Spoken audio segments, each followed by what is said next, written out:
¿Latinoamérica está viviendo una crisis económica generalizada? Formas en que se puede manejar eficientemente un almacén. Retos de la sostenibilidad en la industria marítima global. ¿Cuáles son los riesgos logísticos y económicos de una invasión de China a Taiwán? Todo esto y más te lo presentamos en el análisis de la semana de Más Container.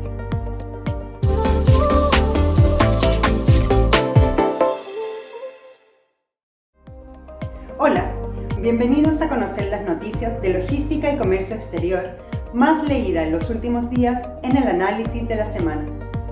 Latinoamérica está viviendo tiempos convulsos y por ello es importante saber cuáles son los condicionantes de esa crisis y cuáles son sus causas. Revisemos la nota que preparó Claudio Díaz.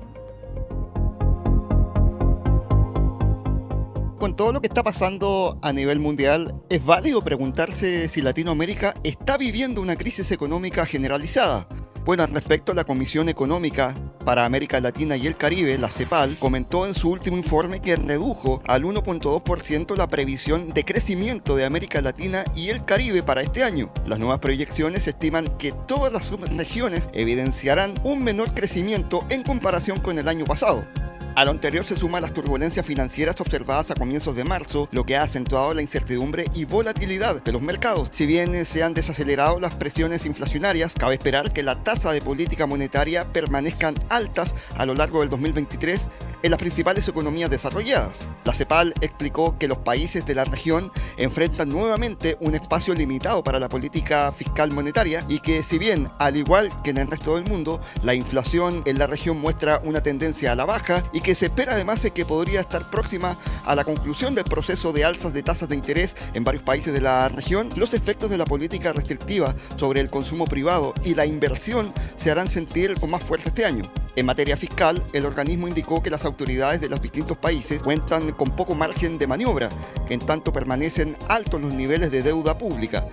En un contexto de alta demanda por gasto público, se requerirán medidas para fortalecer la sostenibilidad fiscal y ampliar el espacio fiscal mediante el fortalecimiento de la capacidad recaudatoria y redistributiva de la política tributaria.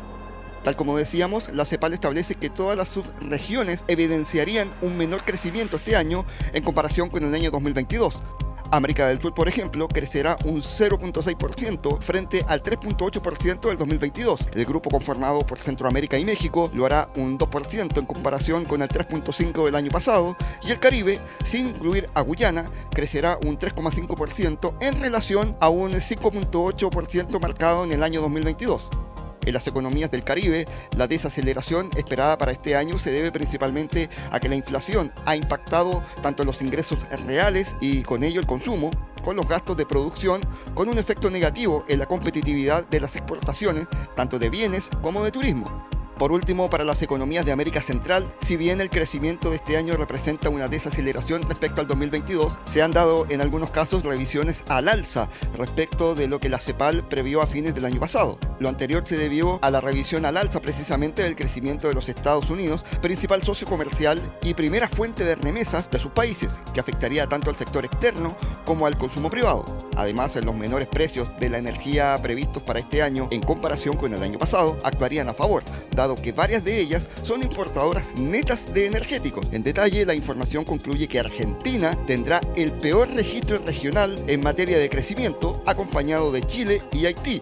Por su parte, Venezuela, Panamá y República Dominicana liderarán el crecimiento económico para este año, seguidos de Paraguay, las islas del Caribe, Guatemala, Honduras, Costa Rica y Nicaragua.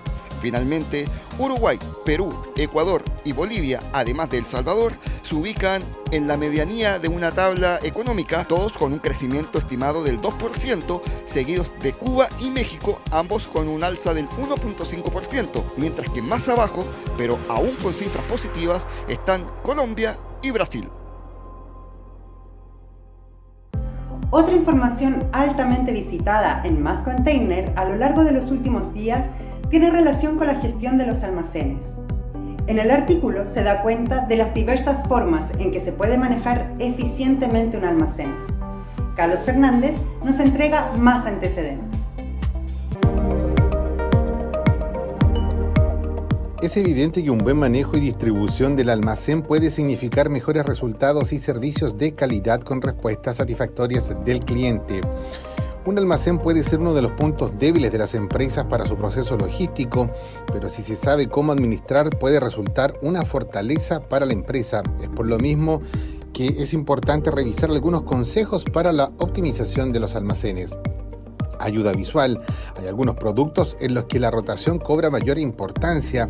Algunas ideas son etiquetas de color por mes, etiquetas de color por día, conos naranjas para identificar el producto surtido, entre otros.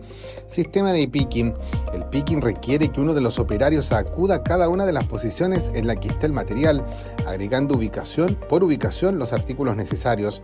Pero existen maneras de hacer más eficiente esta tarea, por ejemplo, agrupar varios pedidos y recoger en el viaje a cada emplazamiento todas las unidades necesarias para el total de pedidos. Programa de conteo. Con frecuencia las empresas se olvidan de la importancia de este proceso y no cuentan con un plan periódico que permita tener un control exacto de los inventarios. Tecnología. Sirve para facilitar el proceso de picking y hay diferentes dispositivos de los que podemos echar mano. Ganar espacio también es importante. Procura utilizar menos metros para ubicar tu mercancía. Una forma de hacerlo es mediante el uso de pallet multireferencias. Mide tus resultados.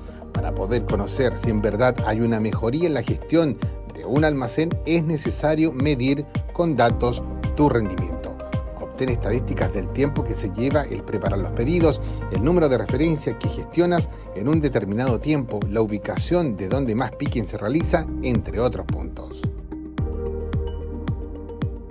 Estamos revisando las noticias más leídas de la semana en Más Container. El análisis de la semana en Más Container es una presentación de AFS Fernández de Sola, el agente de aduanas y transitario de Europa. Somos el éxito de tus operaciones logísticas. Mobu Logistics, experiencia por excelencia en el manejo logístico. Parque Logístico Internacional San Andrés, el primer parque logístico de El Salvador. Nowport, el primer freight forwarder digital de Latinoamérica. SEAL, servicios especializados de aduana y logística desde Guatemala para el mundo. LATAM Logistics Chile, expertos en el mercado asiático. Fresh Cargo, especialistas en carga refrigerada en Ecuador y Latinoamérica. Camion Go, conectamos para el transporte de carga. Y Assist Cargo, nuestro negocio es proteger el tuyo. Otra de las noticias más leídas en los últimos días en Más Container tiene que ver con el sector marítimo y los armadores, a quienes les preocupa más elegir una tecnología adecuada que cómo financiarla. Esto en el marco de políticas medioambientales. Revisemos la nota que preparó Jaime Cañón.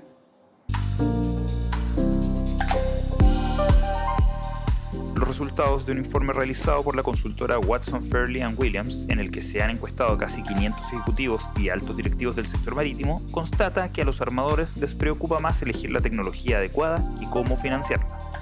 Una de ellas, tal como publica Notcher, es el que el sector es cada vez más consciente del tiempo que llevará a cumplir los objetivos ambientales. Los encuestados estiman que el 28% de la industria marítima cumplirá los hitos en materia de emisiones en un plazo de 5 años. Además, los armadores están cada vez más concienciados. En 2021, 2/3 afirmaban que les gustaría asociarse para buscar la innovación. Actualmente el 56% ya está en círculos vinculados a la sostenibilidad y casi todos informan de progresos tangibles. La preocupación está más en elegir la tecnología adecuada y no tanto en cómo financiarla. Enumera la incertidumbre regulatoria y tecnológica y ya no en el coste, como la mayor limitación a la inversión en reducción de emisiones. El gas natural licuado y el gas licuado de petróleo han quedado relegados con respecto a muchos otros combustibles alternativos en la planificación de la sostenibilidad de los armadores. Quizás este hecho sea debido a que especialmente el GNL ya se consideran opciones de combustible de transición, aunque la preocupación por los escapes de metano o las consecuencias de la guerra de Ucrania podrían ser otras posibles causas. La mayor parte del transporte marítimo acepta tanto la necesidad del comercio de dióxido de carbono como en los mecanismos de compensación importantes para la reducción de las emisiones. Sin embargo, el apoyo es menor en el continente americano, donde el 28% cree que los combustibles limpios casi anularán la necesidad del comercio de emisiones de dióxido de carbono y las compensaciones. Antes de seguir revisando las notas más destacadas de la semana, te recordamos que puedes leer todas estas informaciones en www.mascontainer.com. Nos puedes seguir en todas nuestras redes sociales como LinkedIn, Instagram, Twitter, Facebook, TikTok y YouTube. Asimismo, te invitamos a escuchar todos nuestros programas en la radio online de Más Container. En las últimas semanas, el conflicto de China y Taiwán ha sido muy leído en nuestras plataformas. Y es que la posibilidad de una guerra podría provocar un descalabro mundial en materia logística y económica a nivel global. Revisemos la nota que preparó Carlos Fernández. Lo peor de la guerra es la pérdida de vidas. Siempre se ha señalado que los conflictos armados no tienen vencedores, sin embargo, independientemente de esas consideraciones, existen secuelas económicas importantes y más aún en el mundo globalizado en que vivimos. Una invasión de China a Taiwán sería un descalabro total. Aún no nos recuperamos de la pandemia y la guerra que emprendió Rusia con Ucrania y obviamente todo esto preocupa. La inflación, las fluctuaciones en precios de fletes, los atascos en la cadena logística han sido impactos enormes. Imagínese usted una invasión de China. El nombre oficial de Taiwán o República de China se remonta a su fundación en 1911, tras el colapso de la última dinastía imperial de China. El tema es que por esos años el gobierno del Partido Nacionalista o Kuomintang, liderado por Chiang Kai-shek, se enfrentó a una serie de conflictos que incluso desencadenaron y que terminaron, mejor dicho, con la invasión japonesa de Manchuria en todo lo que fue la Segunda Guerra Mundial. Luego vino Mao Zedong, una guerra civil, la imposición del comunismo, el escape de muchos chinos a la isla de Taiwán, o también llamado Formosa, y todo este marco de Guerra Fría. El tema es que Taiwán para China es parte de su territorio. A China y Taiwán solo la divide una estrecha franja del mar. La República Popular China y la República de China han coexistido en una constante tensión que se ha recrudecido en las últimas semanas. La situación es muy delicada y eso que aún ni siquiera hemos considerado las acciones de Corea del Norte. Económicamente no es necesario explicar el poder de China. No obstante, Taiwán no se queda atrás. Dicha nación de 23 millones de personas es una potencia en microprocesadores y componentes a nivel mundial. La mitad de los semiconductores del mundo se produce en Taiwán. La más grande empresa del orden que fabrica estos semiconductores es Taiwan Semiconductor Manufacturing Company. En Más Container hemos analizado este tema de manera profunda. La escasez de chips mantuvo en vilo a la industria tecnológica y automovilística. Piense solo por un momento si China se hiciese con el control de dicha empresa y de Taiwán en general. De fondo hay un tema estratégico y tecnológico no menor. El PIB per cápita de Taiwán es de más de $60.000, ocupa el puesto 12 y está por encima de Alemania. Además, no solo fabrica semiconductores, sino equipos médicos, medicamentos, derivados del petróleo y otra serie de componentes. Lo cierto es que una guerra siempre será negativa, pero las consecuencias para la logística y la economía mundial serían catastróficas si China invade a Taiwán. De esta forma, hemos revisado los artículos que más visitaste a lo largo de los últimos días en mascontainer.com. Te invito a que te mantengas siempre informado con las últimas noticias de logística y comercio exterior más importantes de Hispanoamérica y el mundo en www.mascontainer.com.